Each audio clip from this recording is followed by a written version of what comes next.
Hi guys, and welcome back to Pass and Move. For today's episode in our Travel Time series, of course Leicester City being the team that we're in charge of here in the Premier League.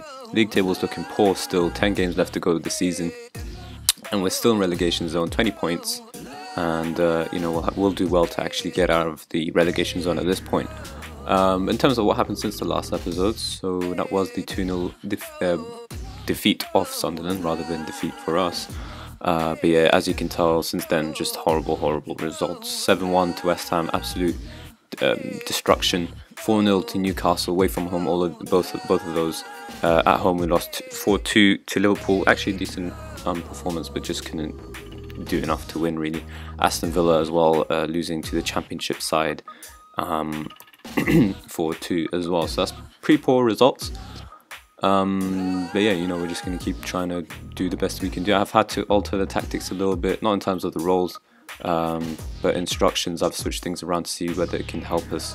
I've tried to drop the line deep and play narrow, and hopefully that should stop the goals flowing in, considering our poor defence.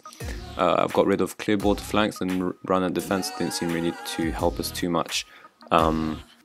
But yeah, I think we can just kick off today's game and see what happens. Just a quick update in terms of transfers. So just before the end of the January window, how do I show this?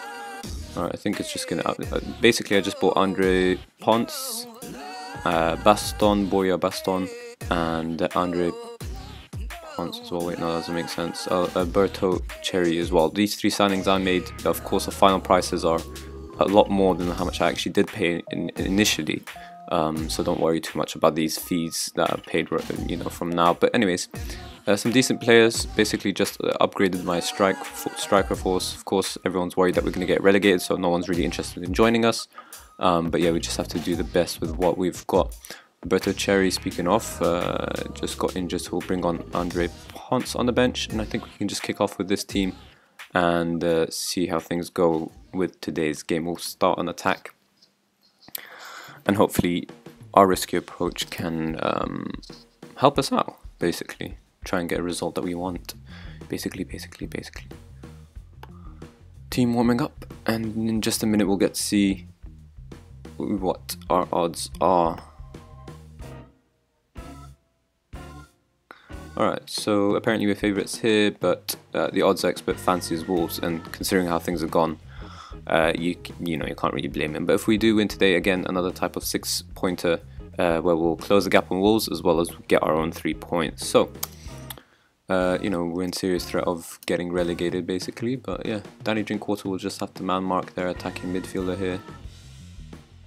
And let's see whether we can kick off today's game well. Let's try that, and let's try this. Alright boys, morale poor, form poor, but maybe today's result will be good. Just have to replay on goals. Skip the 3D intro. There you go. Alright, so Wolves seem to be doing decently themselves. I think by the looks of how they've been playing, they should survive. Is it going to be an early goal? Survive the Premier League this season.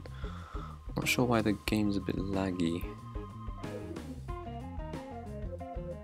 It's a bit strange. I don't think that's ever happened with me. But yeah, considering how they've been so far, you wouldn't put it past them to surviving. Are they going to destroy our hopes here? Nope. Zila does well to get a hold of that. But we're going to need to do a lot better than we have been doing recently to try and get the 3 points at home. Really, the odds should be in our favour, but just because of recent form. Cavaliero, Zila again ahead of it, that's good. By the way, I don't think you guys have realised, but I also forgot to mention, but yeah, Zila's asked for a transfer, so I've already sorted him out. And I'm basically getting someone else in.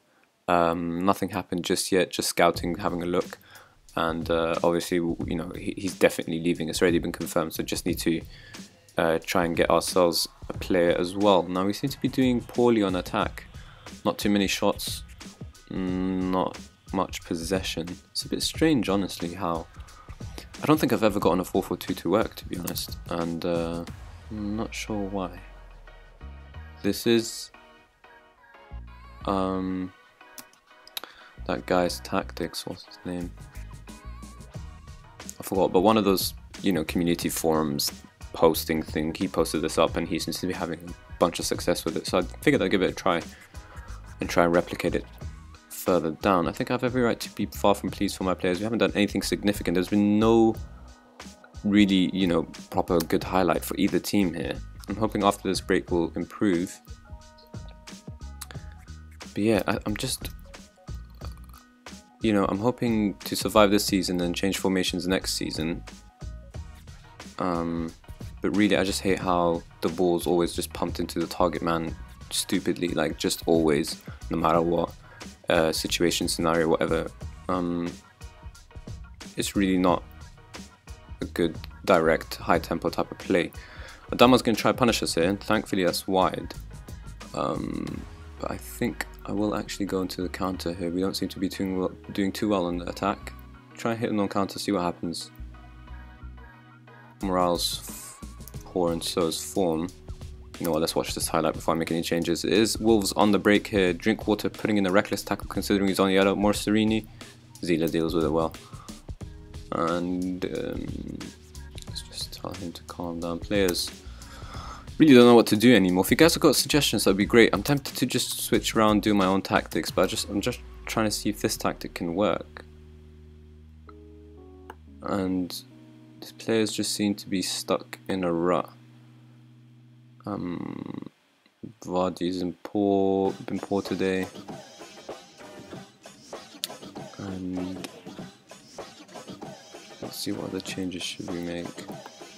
We'll take off Danny Drinkwater's also had a poor game. I think we keep things as is. But yeah, some of the key players such as Mahrez or Vardy just really haven't been up to standards.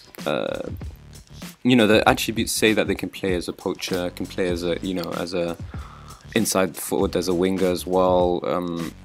So it just doesn't make sense why these players aren't performing. I think they're just stuck in a rut, really. If we started fresh from, if they gave me the job from the start of the summer, basically, I would have had time to bring in my own players. And you know, the team gets used to the tactics and whatnot. But that just really hasn't been happening. You know, when you take over a team mid-season when they're already morale's poor and form's poor and all that sort of stuff, it's really difficult to turn things around. But yeah, we just have to do the best we can. Finally in England, that was the point that we were trying to do, see if we can succeed in the Premier League. If not, I'm tempted to actually end this series because, you know, it would unfortunately mean that we've failed in all the leagues so far. Ponce through here, and he makes no mistake, yes. Are we going to witness a win here? Wolves stepped off for some reason. I think they're satisfied with the result, but what a through ball here from Rodrigo. Incredible, and Ponce pounces on it, basically. Ponce pounces. And it would be great if we can hold on to this. Considering we've only had 4 shots to their 22, I'd say this is an incredible result, but there is still a highlight here.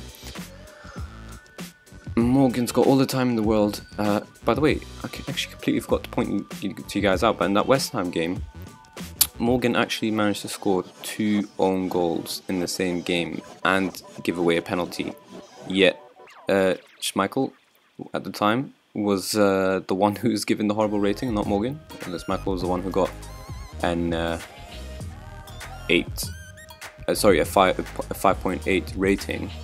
And, you know, Morgan just got away with it, basically. And I was just thinking, I actually can't believe what just happened, because the game thinks that it's Schmeichel's fault for the own goals going in, but it was actually Morgan's. You know, he was just playing incredibly stupid. Anyways, there's 20 seconds to go, and then one more last highlight. Hopefully, you know, players don't do anything stupid like that from Vardy. But Chalobah does well to win it back, and Vardy heads it on as well, so not too bad. Running down the clock, and there you go. We managed to get a result here out of the blue, and I don't know how, but very nice victory for sure. Try and improve morale, and we've won the 6-pointer. So we need to win the next game, hopefully, and we can start putting some pressure on the other teams. So far, not too good at all. think finally playing deeper and narrower at the same time has helped the team be a bit more smarter defensively. Just because we've been complete idiots at the back and we can no longer ship in goals anymore. Our goal difference is just completely horrible, and sometimes relegation, battling relegation can do that. Goal difference can be the difference basically. But yeah, in terms of when we'll be back, so 1, 2, 3, 4, 5, and then 1, 2, 3, 4 I think. So we'll play the Bournemouth game, we're in 10th, and Swansea in the last game of the season, and let's see where we'll end up. But in between we've got Arsenal and City to play, and of course I think Premier League new boys, probably Brighton. This is going to be an incredibly difficult game, but let's see what we can do. If you did enjoy today's episode, then please do of course hit the like button and subscribe for more daily Football Manager 2017 content. And as always, thank you guys for watching.